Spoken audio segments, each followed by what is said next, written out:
pessoal, tudo bem? Mais uma vez aqui na TV Severa. A gente está no início ainda desse projeto, mas a gente espera que ele seja contínuo e que esteja ajudando vocês.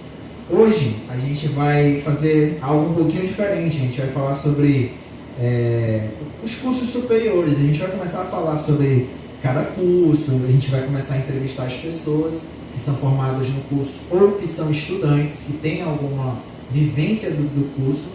E hoje a gente está aqui com o professor Jackson, que é o professor de matemática da tarde, e vamos falar sobre o curso de matemática, como é esse curso, as matérias, as disciplinas que ele mais gostou, que ele menos gostou, das possibilidades que há no curso superior.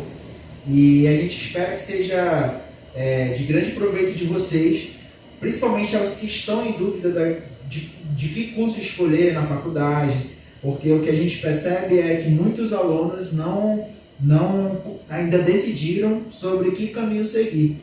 Então vamos conversar com o pessoal da matemática, com o pessoal da educação física, que eu também faço parte. A gente vai falar sobre o curso de geografia, o curso que primeiro envolve a escola, depois a gente vai começar a trazer as pessoas para falar sobre o curso de direito, talvez se a gente conseguir um curso de medicina, de odontologia, da psicologia, da assistência social, que é o serviço social que você faz o curso.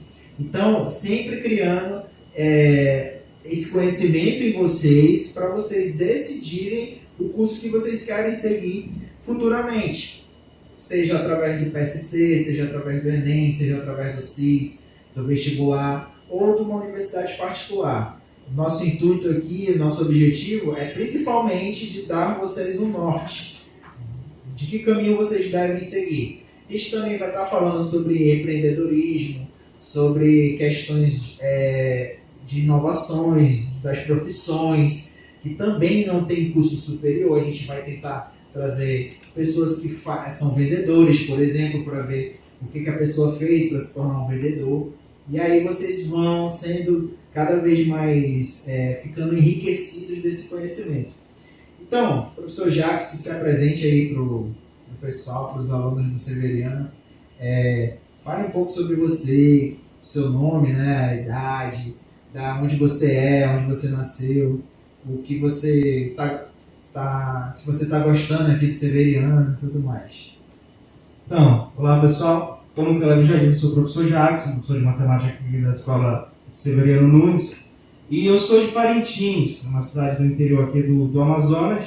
Eu fiz o concurso público e passei para a capital, vim para cá trabalhar, e hoje estou aqui nessa escola, que é uma escola que foi a minha primeira escola, a primeira escola onde eu iniciei esse trabalho na rede pública. Então, foi muito bom para mim, está sendo muito bom, porque conheci aqui alguns dos meus primeiros colegas de trabalho, onde eu fui aprendendo a ser professor e estou nesse caminho ainda de aprendizagem. Então, para mim, essa escola sempre vai ser muito importante. Bom, eu tenho 25 anos, vou fazer 26, logo.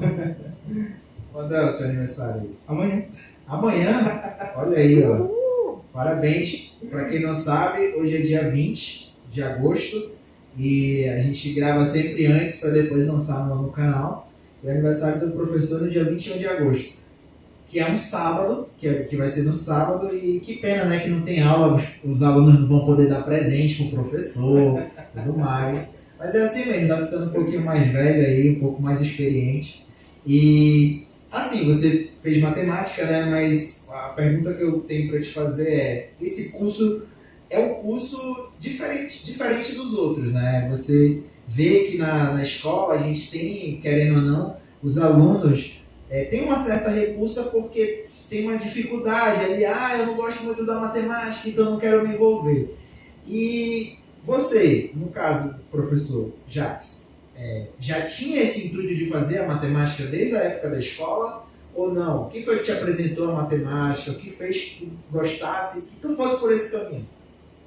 Bom, então foi por etapas. Quando eu estava ali naquele início, nas séries iniciais do ensino fundamental, eu tinha muita dificuldade em matemática. Então eu tinha algumas barreiras que eu não conseguia ultrapassar. Então, por eu entender que aquilo era difícil, eu já me dedicava um pouco mais. Então eu já me dediquei um pouco mais Então, a partir do momento que eu me dediquei um pouco mais à matemática, eu fui aprendendo, né? E com o tempo eu percebi que aquilo não era tão complicado assim. Com o tempo foi ficando mais simples.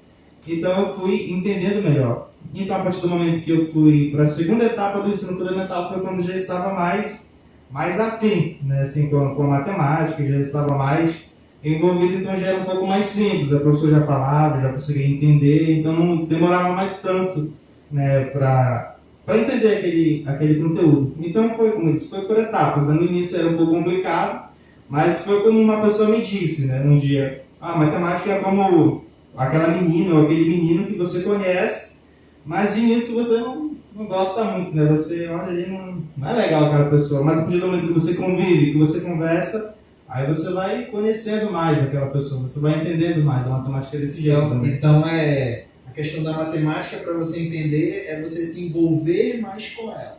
Eu penso que para tudo, né? Não tem como você aprender alguma coisa sendo distante dela. Para tudo que você faça tem que ter uma dedicação. Se não tiver um mínimo de dedicação, a gente não consegue. Pode ser qualquer coisa, né? Mas se a gente não se dedicar, a gente não consegue aprender. Então, quer dizer que você não tinha facilidade, era como a maioria dos alunos, Sim. E foi aprendendo a gostar, se envolveu, e aí acabou escolhendo o curso de matemática. Já foi de primeira, assim, eu quero fazer matemática. Não foi pelo caminho, né? Fui encontrando, assim, muitos alunos me perguntam, né, sobre, o que eu posso fazer, professor? E eu sempre digo a mesma coisa: faça aquilo que você tem mais facilidade, aquilo que você consegue entender melhor, aquilo que você aprende mais rápido, né, aquilo que você tem entendimento, né, sobre esse assunto. Quando eu fui escolher o curso, foi a matemática, né? Naquele momento era o que eu sabia mais. Também, como eu fiz um curso de nível médio pelo IFAM, que era administração, também eu gostei muito da área. Então, era uma área que eu gostava muito. E eu me formei técnico. E quando eu fui fazer a faculdade, eu fiz o PSC. O PSC eu escolhi administração, porque a gente tinha que escolher um curso, né? Eu escolhi. Porque já estava ligado ali com o teu curso. Sim, já estava ligado no meu curso. E eu gostava muito de ADM. Então, era uma coisa que eu gostava de estudar de fato. Só que eu acabei perdendo a última etapa da prova. Então, foi no terceiro ano, aconteceu alguma coisa nesse ano, tive algumas dificuldades em relação à informação. Então, eu não tinha informação, a data da prova havia mudado, e eu acabei me perdendo aí nesse caminho. Eu perdi a segunda prova da terceira fase. Sim, então, já fica uma dica para os alunos, que abriu a prova do PSC, né? O edital, na realidade o edital foi lançado hoje, e aos que vão fazer o PSC, eu costumo dizer, para prova de concurso ou prova de vestibular, que o primeiro passo para você passar numa prova é você se inscrever. Se você se inscreveu, já é o primeiro passo. Não é... Claro que a gente tem uns cursos que são muito difíceis, você já tem que estar estudando há muito tempo. Mas o primeiro passo para você passar numa prova é se inscrever. O segundo passo é pedir a isenção ou pagar essa prova. Porque muita gente se inscreve, não paga o boleto ou não pede a isenção e deixa para lá e não ganha o direito de fazer a prova. A terceira é você ir para a prova, que é no caso do professor. O professor não foi, perdeu a oportunidade, e eu digo que é a maneira mais fácil de você entrar na Universidade Federal, é você ir pelo PSC. Então, busquem essas informações. Esse ano, por exemplo, que abriu agora o edital, eu já verifiquei que a prova vai ser em janeiro de 2022. Ou seja, vocês não vão estar em aula. E fiquem atentos a isso, porque estou de férias, estou relaxado, acabo esquecendo. E aí você corre um sério risco de ficar fora de uma universidade. Então, fiquem atentos a isso. Então, professor, quer dizer então que você foi para a administração, mas aí não conseguiu ir por conta do PSC. E aí depois disso? Sim, porque naquele tempo as escolas não tinham tanto essa preocupação, né? Enquanto ao vestibular a gente não tinha tanta informação, tanto é que eu pedi o SIS, porque eu não sabia que existia. A escola não avisou pra gente naquele tempo, eu não sabia que existia o SIS. Quando a gente foi saber, a gente tinha passado o período de inscrição, então a gente não conseguiu mais fazer. Aí PSC eu pedi essa última prova. E eu fiz o vestibular da UEA, consegui passar, fiz o Enem, passei no Enem também. Como eu já falei no vídeo anterior, né, eu tinha essas duas opções, matemática e zootecnia. Como eu já tinha passado em matemática, como foi primeiro esse resultado, como foi primeiro a inscrição na universidade, então eu optei pela matemática. E foi então que eu iniciei essa minha faculdade. Então você fez na UEA a matemática e assim, a gente sabe que quando a gente entra na faculdade, entra ali mais ou menos com 17 anos, 18 anos, alguns prodígios da vida aí conseguem entrar com 16 anos, mas outros mais velhos também, mas a gente tem um choque de realidade. A gente está ali, o ensino médio é uma visão, é uma pegada diferente, e aí quando você vai para a Universidade Federal, isso eu costumo dizer que é para qualquer curso, você tem uma certa diferença na cobrança, na questão dos professores que aqui na escola você ainda tem um contato direto muito mais próximo com o professor do que na Universidade Federal, ou na UEA, você tem que ir atrás do professor, o professor não vem atrás de você, você que é o maior interessado. E aí eu queria saber assim de ti, qual foi a maior dificuldade que tu encontrou logo quando entrou no curso? Se foi a burocracia de alguma coisa, se foi alguma disciplina. Qual foi o impacto que teve do professor Jacques dessa mudança do ensino médio para o ensino superior? Logo a primeira.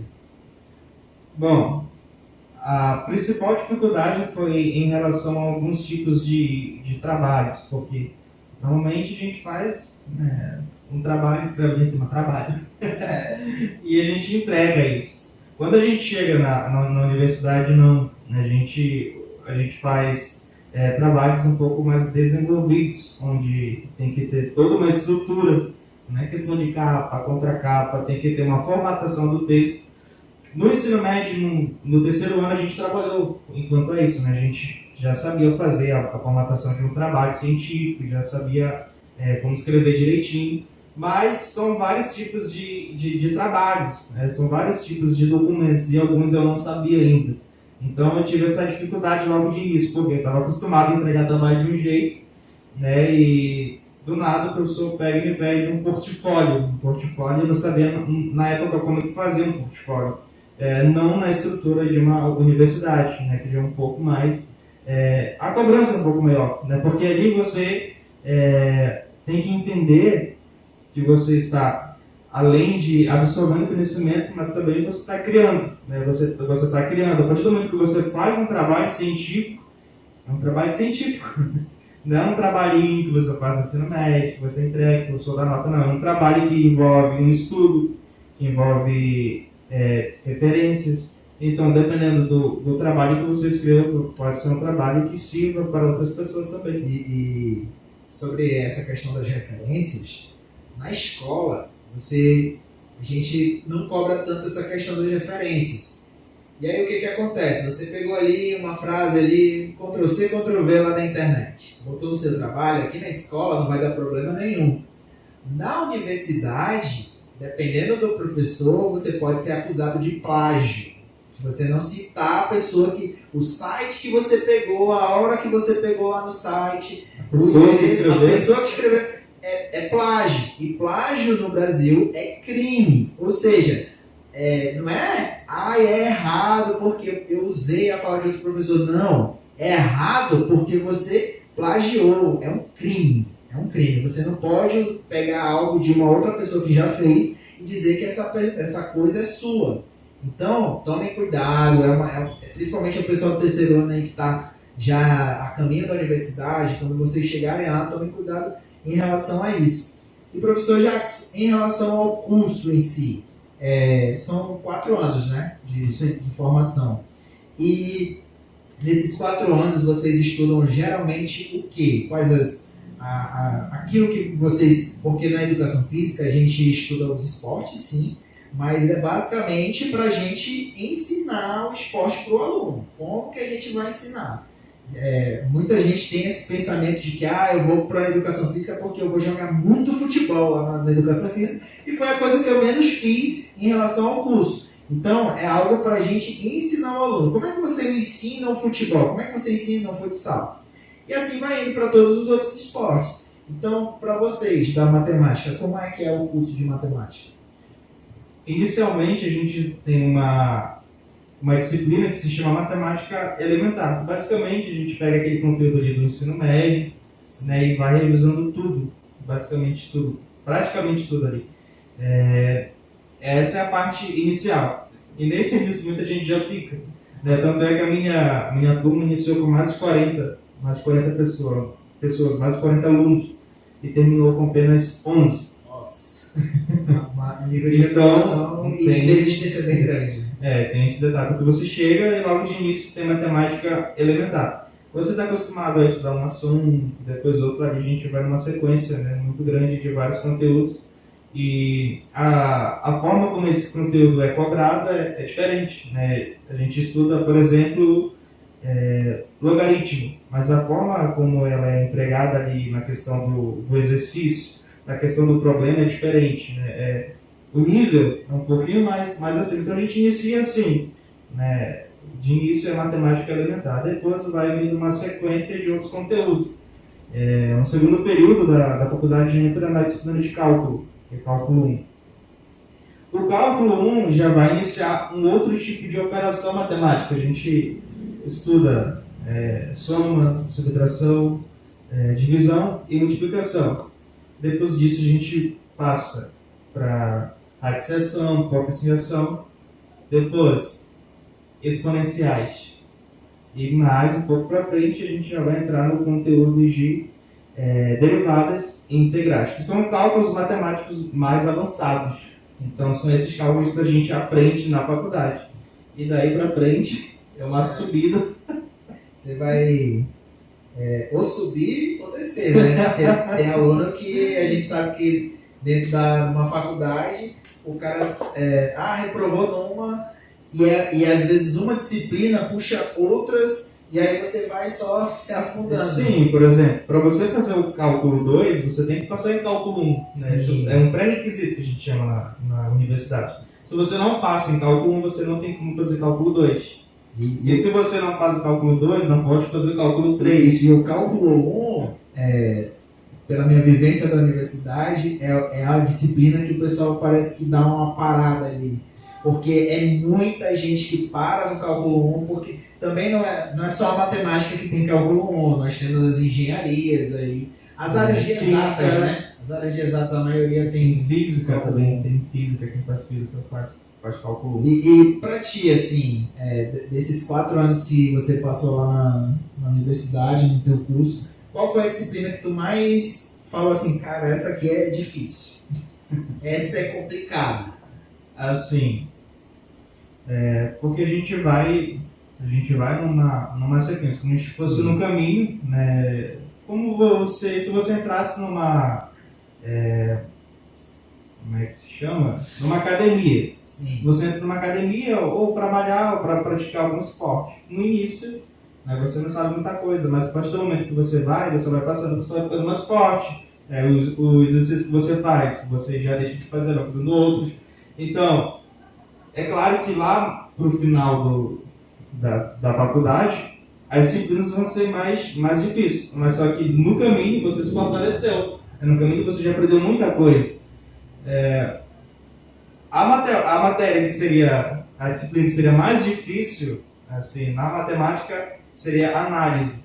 Porque a análise, ela vai estudar alguns axiomas, algumas leis, e a gente tenta provar algumas leis matemáticas. Né? O nosso objetivo é provar, por que que quando eu somo duas frações, eu resolvo desse jeito. Por que é desse jeito? Por que não é de outro jeito? Então, é na análise que a gente explica isso, né? De forma científica mesmo. Né? A gente explica por que é desse jeito, a gente prova porque aquilo é certo fazer daquele jeito. Porque a gente passa a vida toda na matemática, lá somando 2 mais 2, mas a gente nunca parou para pensar por que o 2 com 2 é 4. Não é 5. Então, eu acho que essa disciplina é a que vocês se aprofundam mais nessas questões. Nisso a gente vai provar, né, porque algumas contas, algumas leis são feitas daquele jeito. Né, e Para isso, a gente tem que ter muito conhecimento. A gente tem que saber cálculo, a gente tem que saber geometria, trigonometria. Então, na análise, a gente tem que saber muitas outras disciplinas para aplicar ali. Porque você vai provar uma lei que é de geometria, você tem que saber geometria. Se você vai provar uma lei que é de álgebra, você tem que saber álgebra. Então, você tem que saber muita coisa para poder fazer essa disciplina. Entendi. E na faculdade, assim, a gente sabe que a gente tem muita coisa além da faculdade, além do curso em si. Tem gente, claro, que tem aluno que vai para o curso, ele vai passar apenas naquele curso e pronto, ele vai pegar o certificado dele e vai exercer as funções dele lá, se ele conseguir um emprego e tal, tudo mais na área. Mas tem gente que se envolve além do curso, né? Tem projetos, tem seminários diferentes, você pode participar de cursos, tem as questões da iniciação científica e tudo mais, né? No teu caso, tu chegou a participar de algum projeto? Sim, eu cheguei a participar de 2 projetos. Um foi o PIBID, que é o Programa de Iniciação à Docência. Então, nesse projeto, a gente é encaminhado para as escolas, né? Se você estuda à tarde, pela manhã você é encaminhado para as escolas. Então, como eu estava fazendo faculdade de matemática, eu ia com o professor de matemática e era o responsável por nós. Então, qual era o nosso trabalho? Era analisar as aulas dele, a gente aprender com ele como ser professor. Em algum momento a gente também ia para frente da sala, a gente às vezes ensinava algum conteúdo, sempre com o professor supervisionando ali, porque a gente não podia dar aula no lugar dele. Ele teria que estar na sala, a gente não podia tomar conta da sala, mas a gente podia dar aula e ele ali, né, vendo o nosso desempenho. Então a gente ia para aprender a ser professor. E foi um projeto muito importante, porque foi o nosso primeiro contato com a sala de aula. A gente não tinha noção ainda de estar na sala de aula como professor ainda. E ali os alunos já viram a gente dessa forma, como professor. Até porque é bem diferente, né, o jeito que a gente estuda e na prática. O comportamento dos alunos, porque a gente estuda a parte teórica ali e tal, tudo mais, é tudo um quadradinho, desenhadinho. Só que na prática a gente tem alunos de diversas personalidades. Por exemplo, nós temos alunos, e vocês devem já ter essa noção, que tem aluno que é muito comportado, que é muito na dele, que não levanta a mão na aula para nada, não é participativo, mas é muito comportado. Tem um aluno que é comportado, mas também é participativo. Tem um aluno que não participa, mas é bagunceiro. Tem aluno que é muito inquieto, fica mexendo com os outros. Tem aluno que vai conversar. Então, o professor ele não é só o cara que vai ministrar a aula, ele também tem que controlar esse ambiente aí, porque senão vai deixar todo mundo, vai terminar tocando fogo na sala, né? Então, o PIBID te ajudou nessas questões de como lidar com o aluno e tudo mais? Sim, porque a sala de aula tem uma dinâmica. E às vezes cada sala tem a sua dinâmica, então a gente aprende a conviver com eles. Hoje a gente ainda sente as dificuldades, mas já sabe como lidar com as coisas. Eu tive uma situação muito diferente. Eu estava dando uma aula, explicando um conteúdo nesse período de PIBID, e eu passei uma atividade e eu tinha uma aluna, que ela, vou pegar aqui um livro, né, que ela estava com a folhinha dela, estava vendo assim, né, e eu fiquei, o que você está fazendo? Não, professor, eu estou lendo, que eu tenho baixa visão. E ninguém me avisou que ela tinha baixa visão. Era um quadro que a gente escreve um pouco grande, certo? Sim, mas quando a gente entrega uma atividade para eles impressa, a gente tem que trabalhar com a inclusão. Eu não posso tratar ela como cega. Mas se eu souber que ela tem baixa visão, então eu posso imprimir com letras maiores e ajudar ela a conseguir ler. Então eu não sabia, ela estava lendo assim. Então são várias coisas que acontecem. Naquele dia aconteceu isso comigo. Eu não sabia dessa situação. Se eu soubesse, eu já tinha providenciado alguma coisa. E você vai, no PIBID, você vai aprendendo a lidar com essas situações, até porque a gente sabe que as nossas escolas recebem esses alunos, mas muitas vezes a gente não tem, em alguns casos, não é o caso do Severiano, o suporte necessário para dizer, essa pessoa tem isso aqui, essa outra aqui tem essa limitação, que muitos alunos tem muitas limitações às vezes e tem escola que não determina para o professor, porque o professor tem que saber lidar com cada pessoa, né? Cada ser é diferente um do outro.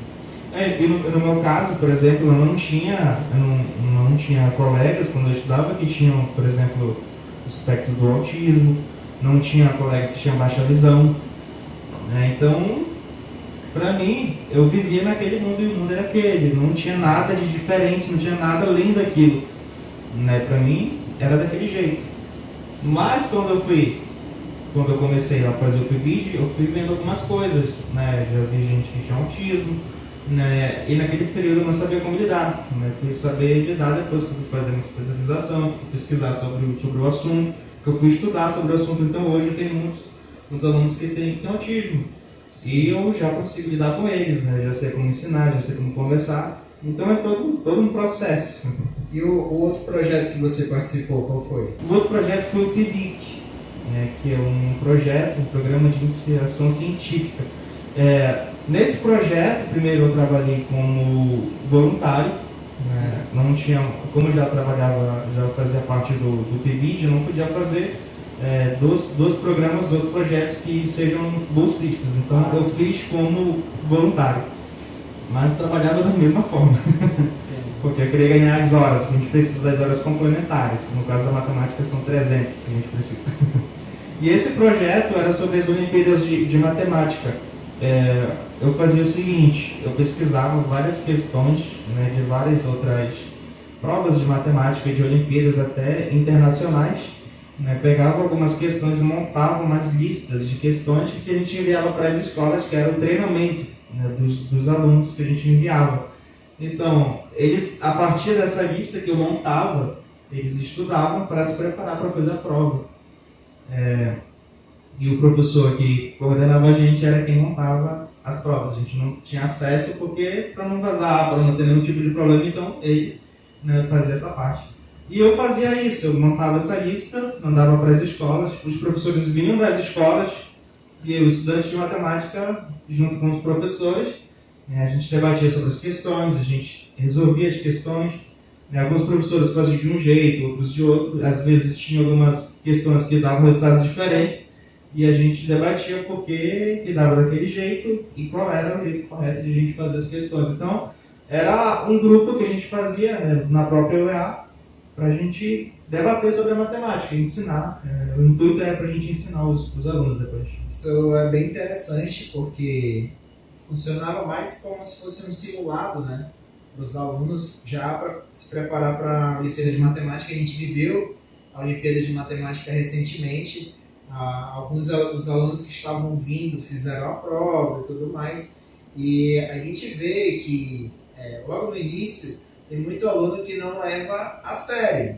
Acha que é só uma provinha e tudo mais. Só que você tem várias fases. Essas fases podem te tornar em um prêmio, em uma medalha. Imagina o quão bom seria se você chegasse a dizer num trabalho por aí que eu sou formado em tal coisa. E lá tem uma honra ao mérito porque eu fui campeão da Olimpíada de Matemática. Sim, no próprio site da OBNEP você pode acessar e ver todos os alunos que já foram premiados com medalhas e com menções honrosas.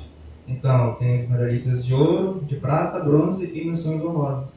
Pois é, então se vocês forem procurar, vão ver meu nome com rosa. Tem muita gente que não leva a sério, né? E deveria levar mais. Então, os alunos também que vão fazer essa prova no ano que vem, daqui a 2 anos também, os alunos que vão entrar no Severiano futuramente, também seria interessante vocês levarem um pouco mais a sério.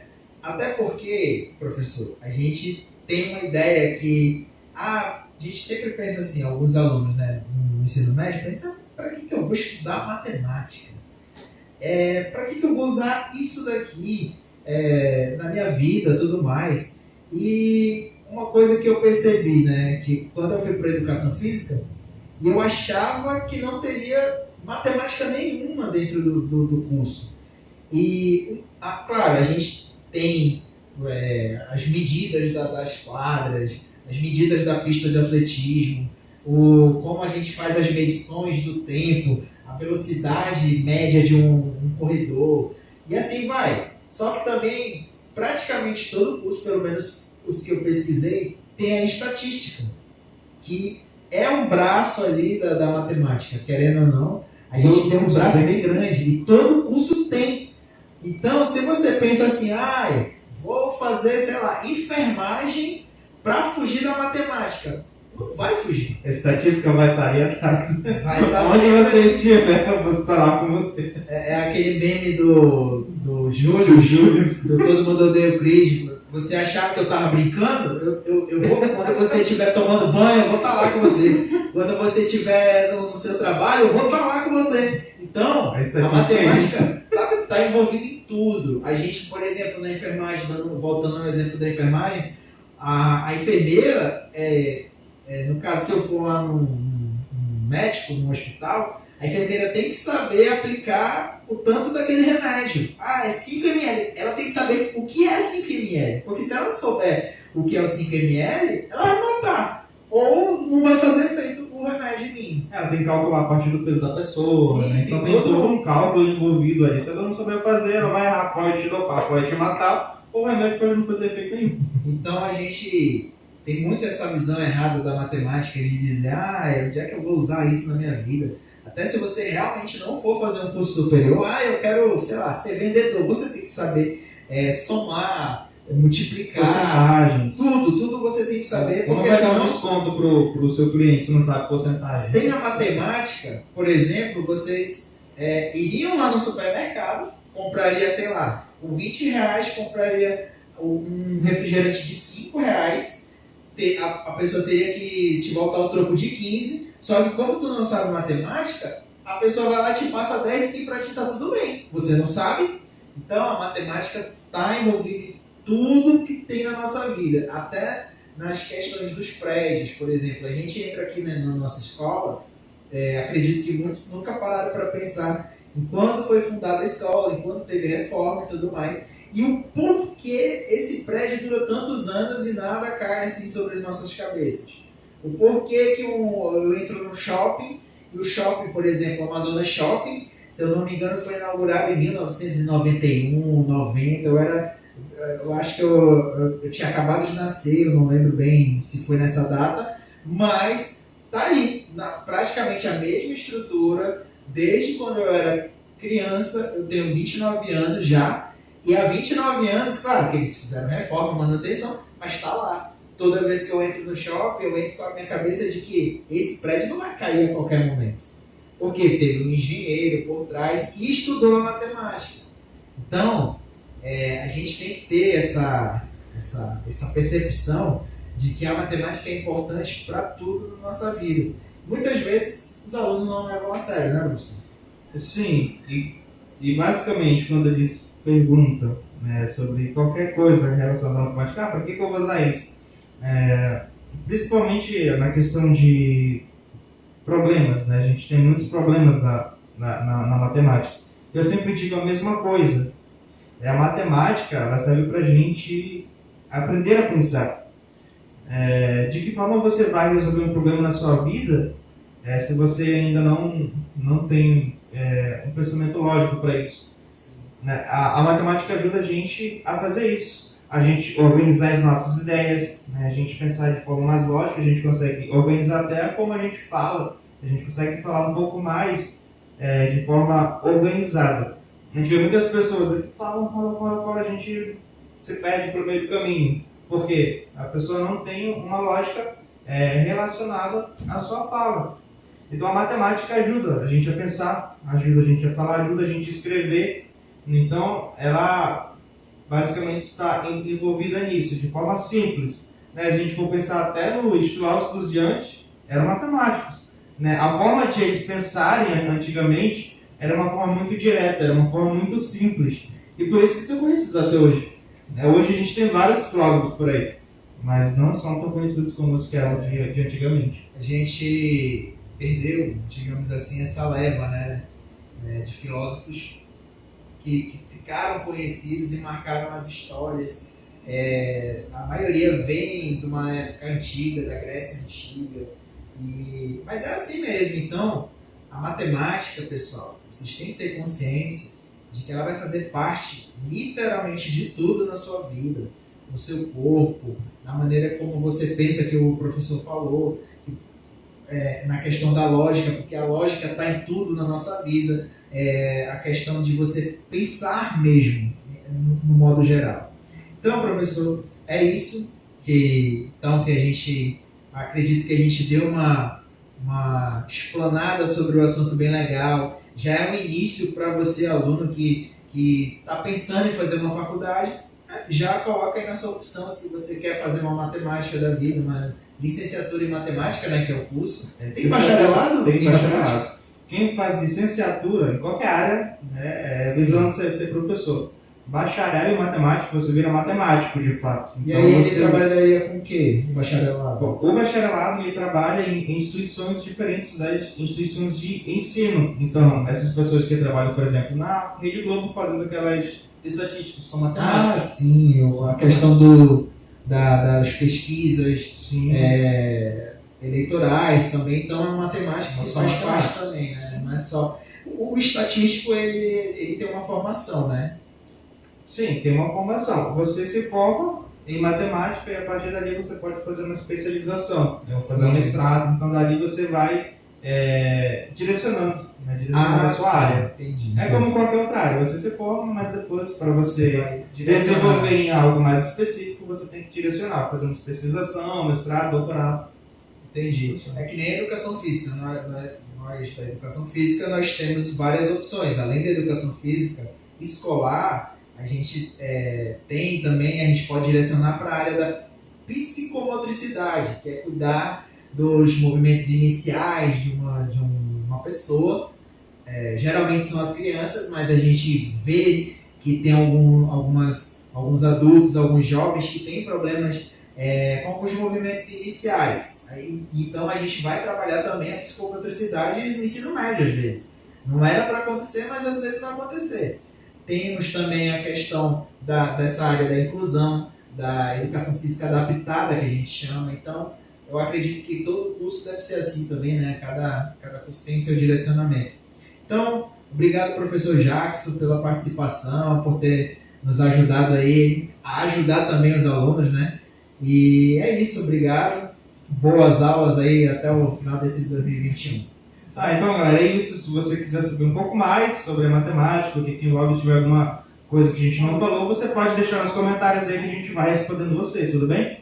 Então, pessoal, se inscreva no canal, compartilha com os seus amigos aí, com o amigão da sala de vocês, deixa o like lá pra gente, deixa uma sugestão, um comentário aí do que vocês querem saber, de algum curso que vocês pretendem. Professor, eu quero saber como é o curso tal, o curso X. Aí a gente vai atrás de uma pessoa para poder falar sobre esse curso, certo? Então, obrigado e até a próxima. Valeu!